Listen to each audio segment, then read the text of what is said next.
Hi అండి, నమస్తే. Welcome back to Hema చిట్టి. ఈరోజు మనము చికెన్ గ్రేవీ జీడిపప్పు పేస్ట్తో ఎలా తయారు చేయాలో చూద్దాం. వీడియో అయితే పూర్తిగా చూడండి, అప్పుడే మీకు అర్థమవుతుంది.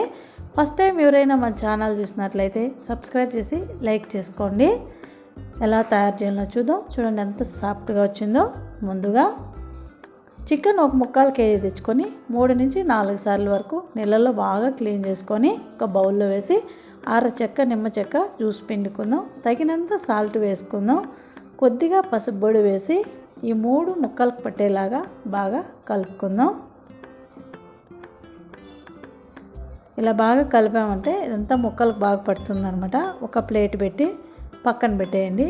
ఆలోపు మనము కొద్దిగా మసాలా రెడీ చేసుకుందాం. ఒక పెద్ద ఉల్లిపాయ గ్రైండ్ చేసి పక్కన పెట్టేయండి. ఒక టమోటా గ్రైండ్ చేసి పక్కన పెట్టేయండి. జీడిపప్పు పలుకులు ఒక 10 నిమిషాలు నానబెట్టి ఒక గుప్పెడంతా పేస్ట్ చేసి పక్కన పెట్టేయండి. పచ్చిమిరపకాయలు, కొద్దిగా పుదీనా, కొద్దిగా కొత్తిమీర ఇవి పేస్ట్ చేసి పక్కన పెట్టేయండి. ఒక 4 పచ్చిమిరపకాయలు వేసాను నేను. ఇప్పుడు స్టవ్ మీద ఒక బాండెలు పెట్టి 3 స్పూన్లు ఆయిల్ వేసి ఒక 4 మొగ్గలు, 2 పట్లు, కొద్దిగా బిర్యానీ ఆకు, కొద్దిగా సోంపు, కొద్దిగా కరివేపాకు వేసి చిటపటలాడిన తర్వాత మనం గ్రైండ్ చేసి పక్కన పెట్టిన ఉల్లిపాయ పేస్టు వేసుకొని బాగా కలుపుకుందాం. కొద్దిగా పచ్చివాసన పోయేదాకా ఇలా బాగా కలుపుకొని టమోటా పేస్ట్ కూడా వేసేద్దాం. అలాగే పచ్చిమిర్చి, కొత్తిమీర, పుదీనా పేస్ట్ కూడా వేసేద్దాం.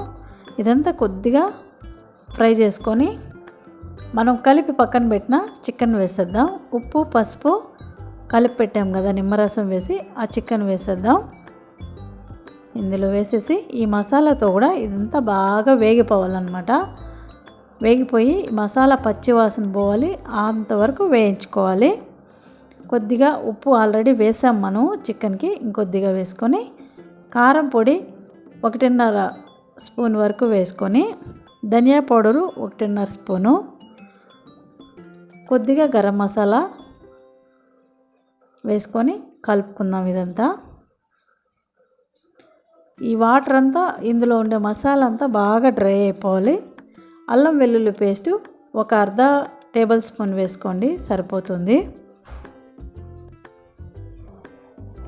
అంతే అండి, ఇదంతా బాగా డ్రై అయిపోవాలి. బాగా పచ్చివాసన పోయేదాకా ఈ అల్లం వెల్లుల్లి పేస్టు మనం గ్రైండ్ చేసినవన్నీ వేయించుకోవాలి. జీడిపప్పు పేస్ట్ అనమాట, మనం గ్రైండ్ చేసి పక్కన పెట్టాం కదా, అది కూడా వేసేసి ఇదంతా బాగా ముక్కలకు బాగా పట్టి డ్రై అయిపోవాలి. పచ్చివాసన పోయి ఆయిల్ తేలే వరకు డ్రై చేసుకుందాం.